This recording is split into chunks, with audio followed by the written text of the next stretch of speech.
Hi, happy Wednesday, welcome to Now, the fun show hosted by me, Curtis P. Now today to kick the entire show off, let's talk about the big topic in the news today, everything that's happening over in Ukraine. Not news that I normally talk about here on Now, but it is such a big story that I couldn't pass it by. Yesterday was one of the bloodiest days on record since the former Soviet Republic. 18 people, 7 of which were police officers, were killed yesterday. This as security forces and civilians have been clashing. Many people being killed by gunshot and many more in serious condition. Many in the Western world are pushing for restraint and dialogue under such a serious condition. Yesterday, state security were pushed into Independence Square, the current center of the entire protest. Protesters then threw Molotov cocktails, fireworks, and basically anything, including rocks, that they could get their hands on. An interesting fact to all of this, the riot police actually moved in after Russia gave Ukraine over $2 billion to aid in its economy. Putin seems to have won the battle over influence over Ukraine, whether it's the Western world or it's Russia. The world continues to watch this live online thanks to the constant streaming coverage. If you want to learn more about all of this conflict in Ukraine, because there's lots of stuff going on here, links in the description down below. I've provided 2 of them,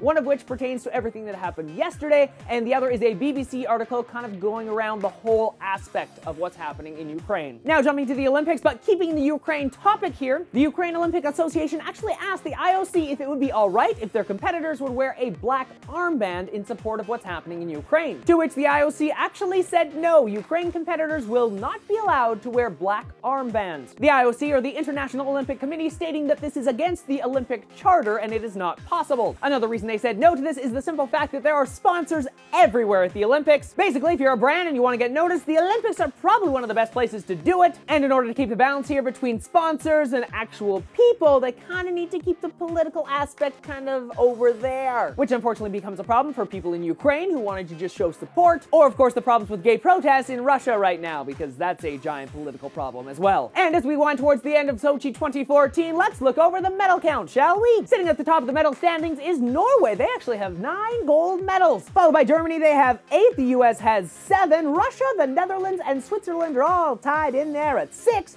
Good old Canada, my home country, has 5. Belarus in there at 5 as well, and Poland is at 4, with France following at 3 in 10th spot. So a lot of cool medals being handed out to all of the Olympians there. Of course, as a Canadian, I'm looking forward to one and kind of really only one sport. That being who's gonna take home gold in hockey, because as a Canadian and hockey, it kind of goes hand in hand. Jumping into the world of quick news now, OuterNet. It could be the brand new future for internet. OuterNet is a brand new system to bring internet access from space. A company is hoping to bring low-cost internet to everywhere on the globe using a system of satellites in low Earth orbit. The first satellite to test out this entire system will be launched into low Earth orbit in June of 2015. Into the world of movies and all that other fun stuff, Guardians of the Galaxy, kind of a big name right now because as of yesterday, a 15-second clip appeared online. But today we have the entire full trailer. They showed off the different characters starring in this movie, including Rocket Raccoon, which is really cool. I think it's the first time that in a Marvel movie they've shown a character that's not like a human, though that's only from my recollection of the films in the past, so I'm not really too sure.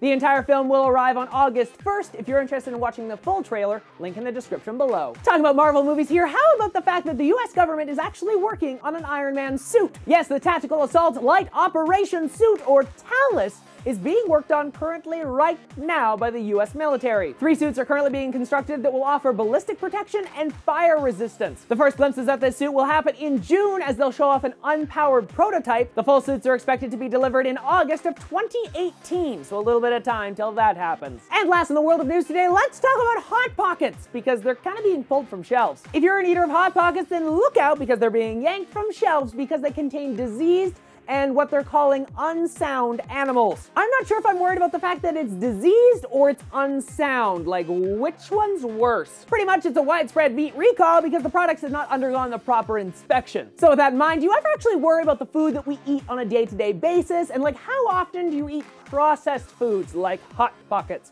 You can let me know in the comment section down below. You can also let me know what you think about the food we eat on a day-to-day basis on my Facebook page, Twitter account, or through Google+. Links to all that and the other topics I talked about in today's episode in the description down below. Check out all the links down there, tons of really cool stuff. Of course, if you enjoyed today's show, why not hit that like button, subscribe, and maybe even share the show with your friends. Until next time, I'm Curtis Parody, and that's what's happening now.